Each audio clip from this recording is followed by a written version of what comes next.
विष्णुगौड़ हत्या मामलार राय आज प्रकाश पाई। अभियुक्त डाक्तर को आजीवन कारादंडादेश सहित 10 लाख फाइन होता बेले अन्य 2 जन को 2 वर्ष जेल दंडादेश और 5,000 लेखाएं फाइन शुणाई मान्यवर कोर्ट। सर आप परिचयटा देवे। मो ना कृष्ण पट्टनायक वकिल कार वकिल मो विधान सेठी वकिल। कौन कहे आज ये 42टा साक्षी 22टा साक्षी विचारणा नहीं आज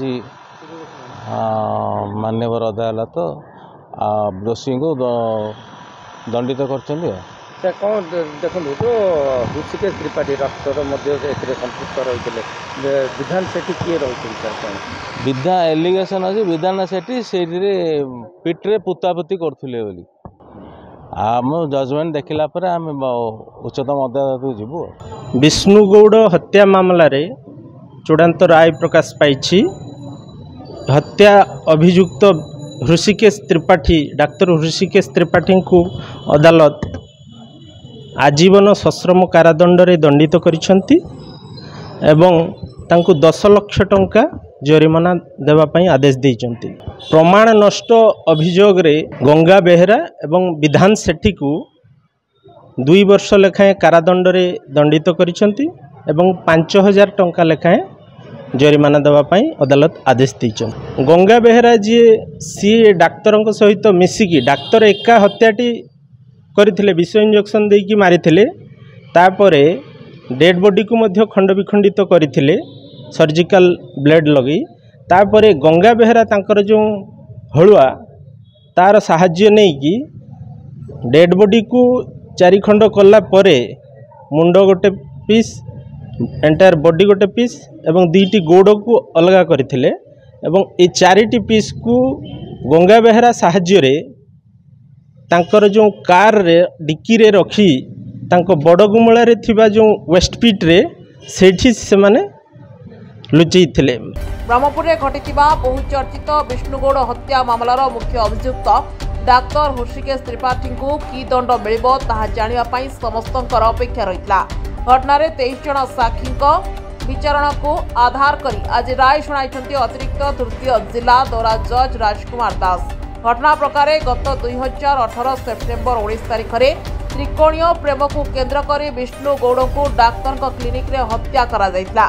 घटना संपर्क में अक्टोबर 4 रे जनापड़ा अभियुक्त डाक्तर विष्णु को निज हस्पिटाल को डाकी सेठारे निशा दे हत्या करबा परे ताको शरीर को क्लिनिकल ब्लेड रे खंड खंड करी काटी हत्या करथिले। परे डाक्तर त्रिपाठी तांकर अन्य 2 सहयोगी गंगा बेहरा और विधान सेठी सहायता रे सहर उपखंड पलिगुमुड़ा नहीं जाई क्लिनिक रो आवर्जना पका जाउथबा कुंडरे पकाई देथिले।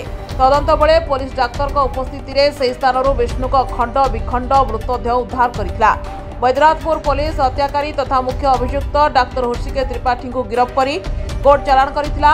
एही मामला रे मोट 23 जन साक्षींकर बयान रेकर्ड करा जायछि। सरकार को पक्षरु अतिरिक्त पीपी विक्रम केसरी कुंडू मामला परिचालना करथिले। सेपटे दंडादेश शुणिबा परे अभियुक्त डाक्तर उपर कोर्ट रे अपील करिवे बोली प्रतिक्रिया रखिछन्ती। एथि सहित दीर्घ दिन परे हत्याकांडर राय प्रकाश पाइथिबा बेले विष्णुगौड़ स्त्री यहाको नै संतुष्ट थिबा बेले अभियुक्त मला पर्यंत शांति मिलिबो नै बोली से कहिछन्ती।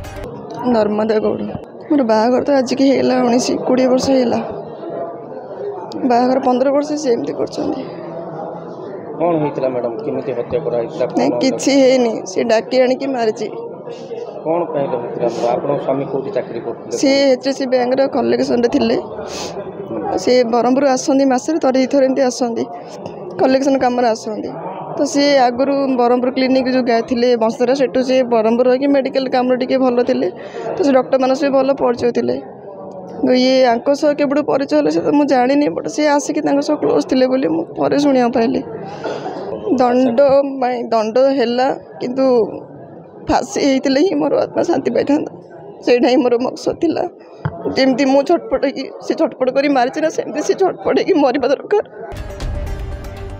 ब्रह्मपुर किशोर कुमार महाराणा का रिपोर्ट IOIA न्यूज।